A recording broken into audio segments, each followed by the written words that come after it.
வாழ்க்கையில கஷ்டங்கள் வரலாம், ஆனா நீ துவண்டு போய்விடாதே.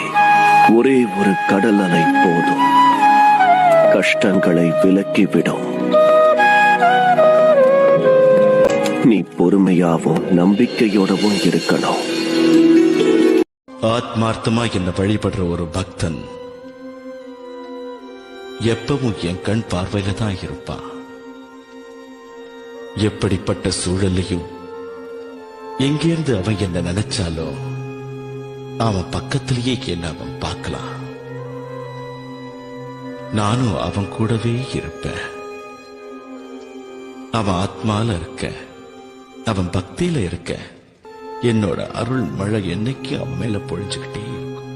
हस्तचिर पूजित पद्म पादे श्री पद्मजात जननी शुभ पद्म वक्त्रे श्री लक्ष्मी भक्त वरदे तव सुप्रभातः।